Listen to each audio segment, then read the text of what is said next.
Hi! Today's story is The Tale of Benjamin Bunny by Beatrix Potter with illustrations by Alan Atkinson.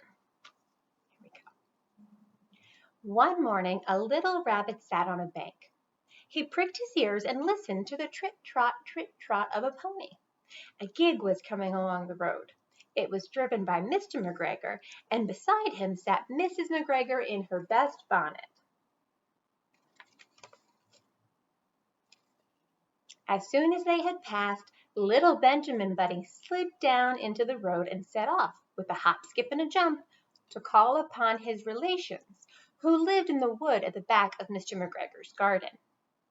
That wood was full of rabbit holes, and in the neatest, sandiest hole of all lived Benjamin's aunt and his cousins, Flopsy, Mopsy, Cottontail, and Peter. Old Mrs. Rabbit was a widow. She earned her living by knitting rabbit wool mittens and muffetees. I once bought a pair at the bazaar. She also sold herbs and rosemary tea and rabbit tobacco, which we call lavender. Little Benjamin did not very much want to see his aunt. He came round the back of the fir tree and nearly tumbled upon the top of his cousin Peter. Peter was sitting by himself. He looked poorly and was dressed in a red cotton pocket handkerchief. "Peter," said little Benjamin in a whisper, "who has got your clothes?"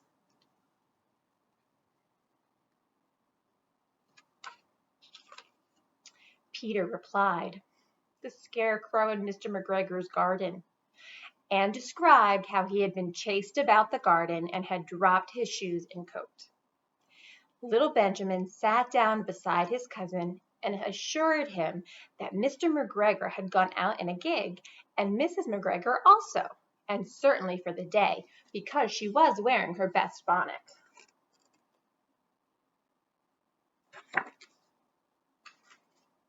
Peter said he hoped that it would rain, kind of like it is here right now with that thunder. We'll just ignore it. At this point, old Mrs. Rabbit's voice was heard inside the rabbit hole, calling, "Cottontail, Cottontail, fetch some more chamomile." Peter said he thought he might feel better if he went for a walk. They went away hand in hand and got upon the flat top of the wall at the bottom of the wood. From here they looked down into Mr. McGregor's garden. Peter's coat and shoes were plainly to be seen upon the scarecrow with an old tam o' shanter of Mr. McGregor's. There's Peter and Benjamin on top of the wall, and really small you can see the scarecrow with Benjamin's clothes and Mr. McGregor's hat. Little Benjamin said, "It spoils people's clothes to squeeze under a gate. The proper way to get in is to climb down a pear tree." Peter fell down head first, but it was of no consequence, as the bed below was newly raked and quite soft. It had been sown with lettuces. They left a great many odd little footprints all over the bed, especially little Benjamin, who was wearing clogs. Little Benjamin said that the first thing to be done was to get back Peter's clothes, in order that they might be able to use the pocket handkerchief. They took them off the scarecrow. There had been rain during the night, there was water in the shoes, and the coat was somewhat shrunk.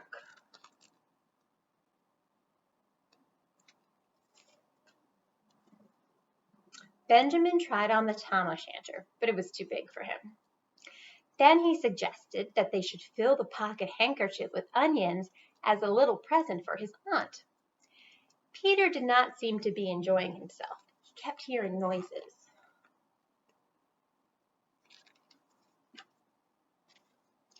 Benjamin, on the contrary, was perfectly at home and ate a lettuce leaf. He said that he was in the habit of coming to the garden with his father to get lettuces for their Sunday dinner. The name of little Benjamin's papa was old Mr. Benjamin Bunny. The lettuces were certainly very fine. Peter did not eat anything. He said he should like to go home. Presently he dropped half the onions. Little Benjamin said that it was not possible to get back up the pear tree with a load of vegetables. He led the way boldly towards the other end of the garden. They went along a little walk on planks under a sunny red brick wall. Here they are.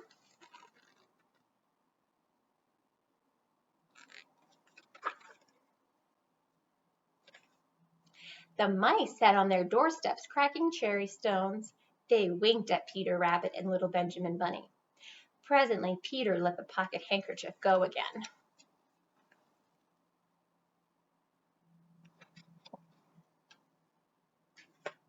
They got amongst flower pots and frames and tubs. Peter heard noises worse than ever. His eyes were as big as lollipops. He was a step or two in front of his cousin when he suddenly stopped.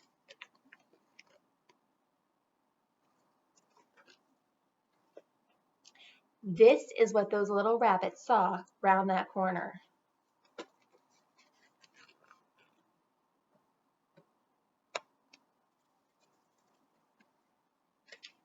Little Benjamin took one look, and then in half a minute, less than no time, he hid himself and Peter and the onions under a large basket.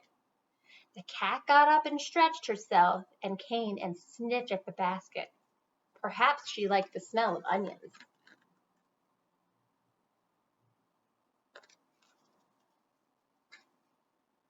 Anyway, she sat down on the top of the basket. She sat there for 5 hours.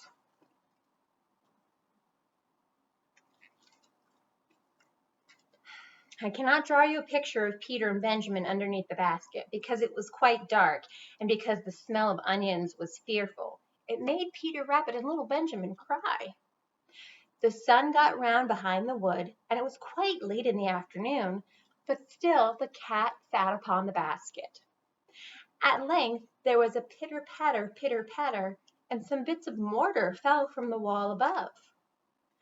The cat looked up and saw old Mr. Benjamin Bunny prancing along the top of the wall of the upper terrace.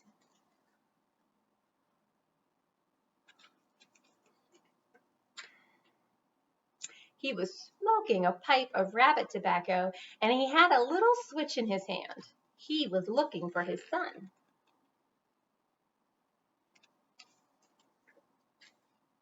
Old Mr. Bunny had no opinion whatever of cats. He took a tremendous jump off the top of the wall, onto the top of the cat, and cuffed it off the basket and kicked it into the greenhouse, scratching off a handful of fur. The cat was too much surprised to scratch back.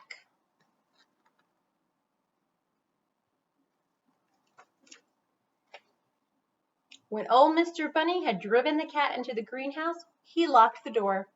Then he came back to the basket and took out his son Benjamin by the ears and whipped him with a little switch.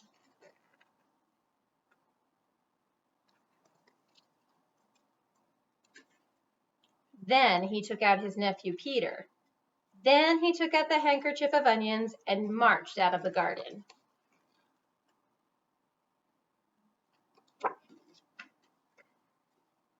When Mr. McGregor returned about a half an hour later, he observed several things which perplexed him. It looked as though some person had been walking all over the garden in a pair of clogs, only the footmarks were too ridiculously little.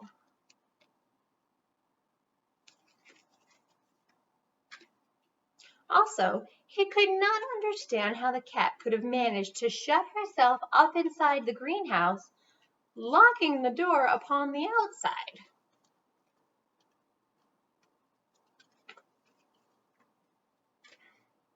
When Peter got home, his mother forgave him because she was so glad to see that he'd found his shoes and coat.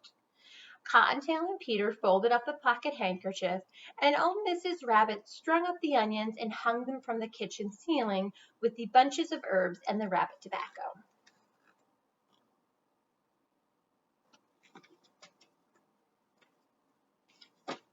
The end.